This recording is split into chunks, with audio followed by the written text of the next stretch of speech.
जब तुम महल से अपना घोड़ा लेकर निकले थे, उसी रात मैं अपने कक्ष में सो रही थी। तभी आधी रात को मुझे ऐसा लगता है कि कोई मेरे कक्ष में इधर उधर घूम रहा हो, लेकिन मैं इस पर ज्यादा ध्यान न देकर सो जाती हूँ। फिर कल रात को जब मैं सो रही थी, तब फिर मुझे अपने कक्ष में वही किसी के चलने का एहसास होता है, और जब मैं उठकर इधर उधर देखती हूँ, लेकिन मुझे कुछ नजर नहीं आता है।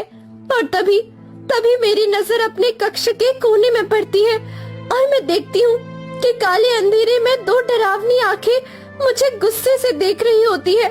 ये डरावना सा दृश्य देखकर मैं बहुत डर जाती हूँ और बेहोश होकर गिर जाती हूँ। अब डरने की कोई बात नहीं, अब मैं आ गया हूँ ना। रत्नदीप अपने मन में सोचता है। शायद बिंदिया ने कोई डरावना सपना देख लिया होगा और उसे देखकर बहुत डर गई होगी। लेकिन अब रत्नदीप को शंका होने लगती है। कुछ समय बाद रात हो जाती है। रानी बिंदिया, रत्नदीप अपने अपने कक्ष में सो रहे होते हैं। तभी आधी रात को एक आवाज आती है। उठो रतनदीप, तुम्हारे दोस्त और तुम खतरे में हो। कौन हो तुम और मेरे दोस्त कैसे खतरे में हैं?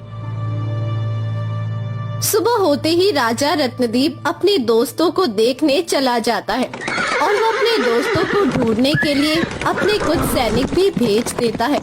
सबसे पहले वो अपने पंडित दोस्त के घर जाता है, पर वहाँ कोई नहीं होता है। फिर वो हरिमोहन और जगमोहन को भी देखने जाता है, पर वो दोनों भी नहीं मिलते हैं। अब चिंता में रत्नदीप महल वापस आ जाता है। आप सुबह सुबह कहाँ चले गए थे? कोई आपका कितने समय से इंतजार कर रही है। कौन मेरा इंतजार कर रही है? आपकी दोस्त कलावती। तभी एक लड़की आती है जिसका नाम कलावती होता है। कलावती को देखकर पहले तो राजा रत्नदीप खुश होता है, फिर मायूस हो जाता है। ये लड़की और कोई नहीं बल्कि वही लड़की है जिसे कुछ वर्षों पहले रत्नदीप ने इसे एक नाग के चंगुल से आजाद कराया था। आप पहले तो अपनी दोस्त को देखकर खुश हुए, फिर मायूस, ऐसा क्यों महाराज? मुझे कलावती को देखकर खुशी तो मिली, पर मुझे मायूसी इस बात की है कि मेरे तीनों दोस्त मुसीबत में हैं। तभी कलावती बोलती है, मेरा शक सही था। मुझे लगा ही कि कुछ गलत होने वाला है। रत्नदीप, तुम्हें याद होगा मेरे पास भी एक मणि है जिससे जितना चाहो खाना मांग सकते हैं, और जब मैं 2 दिन पहले अपने घर पर थी तब अचानक से ये मणि चमकने लगती है। मैंने इसे चमकता देख लगा कि कोई मुसीबत आने वाली है, और मैं इसे तुम्हारे पास लेके आ गई। और तुम्हारी मणि कहाँ पर है? जरा उसे लेके आना। रत्नदीप रानी बिंदिया को मणि लाने भेजता है, और थोड़ी देर बाद रानी बिंदिया आती है और कहती है, गजब हो गया महाराज, गजब हो गया। क्या हुआ बिंदिया? क्या गजब हो गया? जहाँ पर आपने मणि रखी थी, अब वहाँ मणि नहीं है। अब तो मेरा शक यकीन में बदल गया है। हम सब पर लगता है कोई बड़ी मुसीबत आने वाली है। हमें सबसे पहले तुम्हारे दोस्तों को बचाना होगा। तुम्हें किसी पर शक है? रत्नदीप अपने मन में सोचता है, कहीं ये सब केशव तो नहीं कर रहा? और तभी वहां एक सैनिक आता है। माफी चाहूंगा महाराज, आपके दोस्त को हमने बहुत ढूंढा पर नहीं मिले। कुछ लोगों का कहना है कि एक ही महिला प्यारे मोहन को अपने काले जादू के वश में करके कहीं दूर जंगल की ओर ले गई, और लोगों का कहना है कि केशव की शकल जैसा लड़का भी उनके साथ देखा गया, और कुछ लोगों का कहना है कि हरि मोहन को कुछ दूसरे राज्य के सैनिक पकड़ कर ले जा रहे थे, और उनके साथ भी केशव जैसी शकल का लड़का देखा गया। और अंतिम बार महाराज जगमोहन का भी अभी कुछ पता नहीं चला है। मुझे पता चल गया ये सब कौन कर रहा है। कौन महाराज? केशव। वही केशव जो पिताजी के मंत्री का बेटा था, पर वो ऐसा क्यों करेंगे? मैंने सुना है कि वो तो यहाँ पर काफी समय से थे भी नहीं। वे पिछले ही वर्ष लौट कर वापिस आए हैं, और मैंने तो ये भी सुना है उन्होंने हिमालय पर साधु बाबा लोगों के संग मिलकर दिव्य शक्ति प्राप्त की है। तुम नहीं जानती, जगमोहन ने भी मुझे बताया था कि केशव मुझ पर और उन पर भी नजर रखता था। तभी कलावती सैनिक से पूछती है, हरिमोहन को किस राज्य के सैनिक लेकर गए हैं? उत्तर दिशा की सीधी दूरी पर एक बालगढ़ राज्य है, उसी राज्य के सैनिक ले गए हरिमोहन को। कलावती सोचती है और रत्नदीप से बोलती है, तुम्हें याद है रत्नदीप, ये वही राज्य है जिसके राजा और सेनापति ने मुझे बंदी बना लिया था। तब तुम्हारे दोस्तों ने मुझे बचाया था। शायद तुम्हारे दोस्त हरिमोहन ने मेरे लिए एक उड़न खटोला बनाया था और उसने अपने इनाम के रूप में धन मांगा था और बाद में उन्हें दुख देकर हमारे साथ आ गया था। इसलिए शायद उन्होंने हरिमोहन को पकड़ लिया है और मुझे लगता है प्यारे मोहन को जो महिला अपने काले जादू के वश में करके ले गई है वो और कोई नहीं, वही महिला लगती है जिससे प्यारे मोहन कुछ वर्ष पहले अपनी चालाकी उसके पास से मणि ले आया था। तुम शायद ठीक कह रही हो कलावती, लेकिन हमें सबसे पहले केशव से मिलना चाहिए।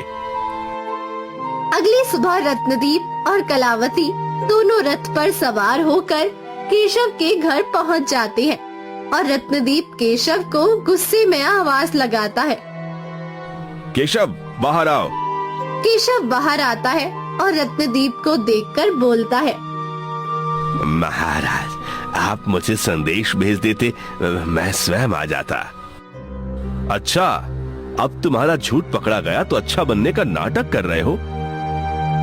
तभी जगमोहन रत्नदीप को आवाज लगाता है, तुम यहाँ क्या कर रहे हो? सुना है हरिमोहन और प्यारे मोहन को कोई पकड़ कर ले गया। रत्नदीप जगमोहन को देखकर खुश होता है और पूछता है, तुम ठीक हो? लेकिन जब मैं तुम्हारे यहाँ आया था तो तुम मुझे नहीं मिले। नहीं नहीं, मैं ठीक हूँ और मैं कुछ काम से बाहर गया था, इसलिए तुम्हें नहीं मिला।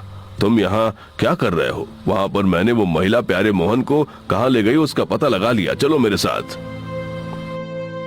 और इधर कलावती जगमोहन को बहुत ध्यान से देख रही थी। फिर तीनों रथ पर सवार होकर वो महिला के पास पहुंच जाते हैं और रत्नदीप देखता है उसका दोस्त बेहोश पड़ा होता है। बीच हल्की सी आग जल रही थी और दूसरी तरफ वो महिला आंखें बंद करे खड़ी थी। और तभी रत्नदीप कहता है, छोड़ दो मेरे दोस्त को, ये उसके साथ तुम क्या कर रही हो? मैं तुम्हारे दोस्त को नहीं छोड़ूंगी। इसने मेरे साथ विश्वासघात किया है, इसने मेरी भावनाओं के साथ खेला है। मैं अपने दोस्त की तरफ से माफी मांगता हूँ, उसे माफ कर दो। तभी वो रत्नदीप के पीछे खड़ी जगमोहन की आंखों में देख लेती है और डर जाती है और कहती है, जाओ, मैंने तुम्हारे दोस्त को माफ किया, जल्दी यहाँ से इसे ले जाओ। वो बहुत घबरा जाती है और जल्दी ही वहाँ से चली जाती है, जैसे मानो उसने क्या ही देख लिया हो। अब कलावती प्यारे मोहन के हल्का सा पानी छिड़कती है और कुछ समय बाद प्यारे मोहन को होश आता है और अब रत्नदीप कहता है, अब बस हमें हरिमोहन को उस राजा के चंगुल से आजाद कराना है, फिर सब ठीक हो जाएगा। अब सभी रथ पर सवार होकर भालगढ़ राजा के महल पहुंच जाते हैं और जगमोहन इनके साथ ही होता है, लेकिन अचानक से कहीं गायब हो जाता है। रत्नदीप, जगमोहन कहीं दिखाई नहीं दे रहा। पता नहीं अब ये कहाँ गायब होगा। ये अपना महल नहीं है जो इधर उधर घूमने चला गया। शायद वो महल में हरिमोहन को ढूंढने चला गया। तभी सेनापति आता है और कहता है, महाराज, अभी कुछ समय में यहाँ आ रहे हैं। कुछ समय बाद राजा आता है। महाराज को मेरा नमस्कार, मैं आपके पड़ोसी राज्य का राजा रत्नदीप हूँ। बोलिए महाराज, आपका हमारे दरबार में कैसे आना हुआ? रत्नदीप राजा को अपनी सारी बात बताता है। अच्छा, तो वो धोखेबाज बढ़ई आपका दोस्त है? जी महाराज, और उसकी तरफ से मैं आपसे माफी मांगता हूँ। आपके दोस्त ने हमारे साथ छल किया है, उसे सजा तो मिलेगी। कुछ समय बाद राजा कुछ सोचकर बोलता है।